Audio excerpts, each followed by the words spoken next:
All right, so what are we doing? We're going to first think about a loop. All right? So this is the kind of problems that we're going to be looking at, right? A language is a set of strings, and if the string is in the language, then we say yes. And if the string's not in the language, we have to say no, right? So we're recognizing whether string's in the language or not. And what is our set of strings? Well, the star, if you don't know it already, clingy star, it means all combinations of that character, right? So this is the set of all 0, 1 strings, right?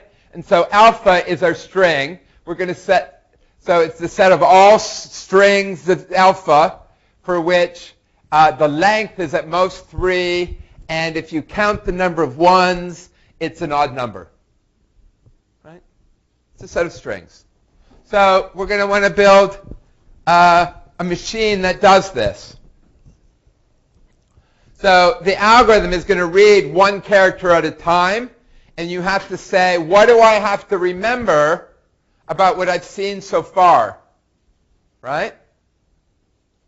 What do you want to remember? Anybody want to say what you need to remember so far? Suppose you've read in 2 characters. What do you want to remember about them? You need to remember the number of characters, and you need to remember... Do you need to remember the number of ones? Whether it's odd or even. And do you have to remember the length of the characters you've read so far? Well, if it's 0 or 1 or 2 or 3, maybe you need to remember. Can we remember arbitrary lengths? No. So we want to remember up to some bounded thing, right? So if you've read that much so far, what do you want to remember? Well, we're going to have a length, how many characters we've read so far, and we care about length 0, 1, 2, 3, or it's more than 3, right? So here, if L equals more, that tells us we've read more than 3 characters, right? But you can see that it's a finite amount of memory needed for this. And we're also remembering R is going to be either even or odd, depending on whether the number of ones we've read so far is even or odd. Right? Everybody buy that? Everybody got our loop invariant down? Right? So if what we've read is nothing, right? Remember, I love these steps. Right? Got my loop invariant. How do I establish the loop invariant? Well, at the beginning, what I've read is nothing. Right? So what do I want my memory to remember? What's my L? 0. What's my R? Even. Right? So that's how I establish my loop invariant. Right? And how do I maintain the loop invariant? Well, when I get a 0, I increase the length by 1, and I don't change the parity, right? Because it's a 0.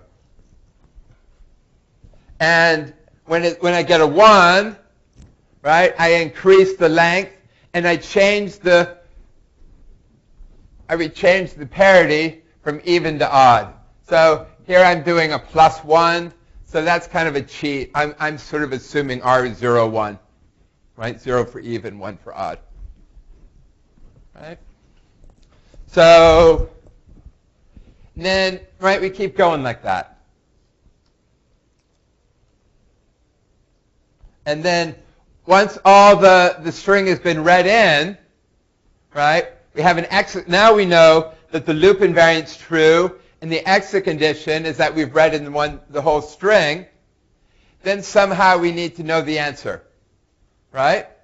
And how do we know the answer? Well, we just have this information tells us, right? So in this case, it's not in the language, right? When do we say no? Well, we say no if it's too long or the parity is even, right? When do we say yes? We say yes if it's length at most 3 and the parity is odd, Right? People follow that? Yeah? If we already found it's inward, do we still need to do the even odd judgment? We want a simple machine, right? So you're saying if it's too long, then we could forget. Well, actually, we're going to do that kind of stuff. Yeah? Yeah? I have a question. Like over here, like 15 more in the even. Is there like a machine where like it will take away like characters? Like let's say like if there was another step in alpha, it was like 0, 1, 1, and like the other was a 1 and blank. Is that possible?